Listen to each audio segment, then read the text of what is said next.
நான்வெஜ்ல எவ்வளோ வெரைட்டி இருந்தாலுமே இந்த உடைச்ச முட்டை குழம்புக்கு ஒரு தனி ஃபேன் பேஸே இருக்குது. அதில் நானும் ஒருத்தி. இது நான் ஸ்டோரியில் போட்டப்போ ஏகப்பட்ட ரெக்வஸ்ட் அந்த ரெசிபிக்கு எப்படி செய்கிறதுன்னு பார்க்கலாமா? இப்போ கடாயில் எண்ணெய் நல்லா சூடானதுக்கு அப்புறமா வெங்காயம் செய்து நல்லா பொன்னிறமாகிற வரைக்கும் வதக்கிக்கோங்க. அது கூடவே பச்சை மிளகா, அதுக்கப்புறம் கொஞ்சமாக இஞ்சி பூண்டு பேஸ்ட்டு. இதோட பச்சை வாசனை போனதுக்கப்புறமா இப்போ மசாலாலாம் சேர்த்துக்கலாம். தேவையான அளவு உப்பு, மஞ்சள் தூள், மிளகாய் தூள், அதுக்கப்புறம் மல்லித்தூள்.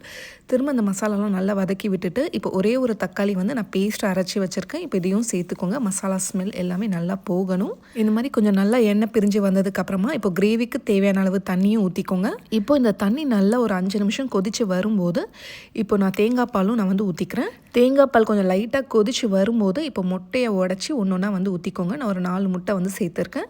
மீடியம் ஃப்ளேமில் வச்சுக்கோங்க. முட்டை சேர்த்ததுக்கு அப்புறமா கரண்டி எதுவுமே போடக்கூடாது. அதை அப்படியே மூடி வச்சிருங்க. அப்போ தான் உங்களுக்கு முட்டை வந்து முழுசாக கிடைக்கும். ஒரு 5 நிமிஷம் நல்லா குக் ஆனதுக்கு அப்புறமா இப்போ நம்மளோட தேசம் கரம் மசாலா ஒரு 1/2 டீஸ்பூன் அளவுக்கு சேர்த்துருக்கேன். இந்த கரம் மசாலாவோட ஃப்ளேவர் ரொம்ப ஆத்தென்டிக்காக இருக்கும். நீங்கள் என்ன சமைச்சாலுமே அதோட டேஸ்ட் நெக்ஸ்ட் லெவல் கொண்டு போகணுன்னா கண்டிப்பாக நம்மளோட தேசம் மசாலா ட்ரை பண்ணி பாருங்கள். இது ஆர்டர் பண்ணுறதுக்கு நம்மளோட வெப்சைட் desamfoods.comலையும் நீங்கள் ஆர்டர் பண்ணிக்கலாம். அப்படி இல்லைனா எங்களோட வாட்ஸ்அப் நம்பர்லையும் நீங்கள் ஆர்டர் பிளேஸ் பண்ணிக்கலாம். ஃபைனலாக அதில் மல்லித்தழை தூவிட்டு எங்கள் வீட்டில் இந்த மாதிரி அப்பளப்பூவும் சேர்ப்பாங்க. உங்களுக்கு பிடிக்குன்னா சேர்த்துக்கோங்க. இல்லைனா வந்து இது ஆப்ஷனல் தான். ஒரு 2 மினிட்ஸ் அப்படியே சிம்மில் வச்சுட்டு இப்போ கேஸ் ஆஃப் பண்ணிட வேண்டியது தான். இந்த மாதிரி ஒரே ஒரு தடவை ட்ரை பண்ணி பாருங்கள். முட்டை குழம்பு செம்ம டேஸ்டியாக இருக்கும். நான் சொன்ன பர்ஃபெக்ட் மெஷர்மெண்ட்ஸோடு நீங்கள் ட்ரை பண்ணால் தான் இந்த டேஸ்ட் வரும். ஏதாச்சும் ஒன்று அதிகமானா கூட இந்த குழம்போட டேஸ்ட் வந்து மாறிடும். இது ரைஸ், சப்பாத்தி, பரோட்டா கூட நல்லாயிருக்கும். முக்கியமாக இடியாப்பம் கூட ஒரு சூப்பர் காம்போ இது. இந்த மாதிரி நல்ல ரெசிபிஸ் பார்க்க நம்ம பேஜை ஃபாலோ பண்ணிக்கோங்க. நம்மளோட தேசம் வெப்சைட்டில் தீபாவளி ஸ்பெஷல் ஆஃபராக எல்லா ப்ராடக்ட்ஸுமே 20% ஆஃப் போயிட்டுருக்கு. ஷாப் பண்ண மறந்துடாதீங்க.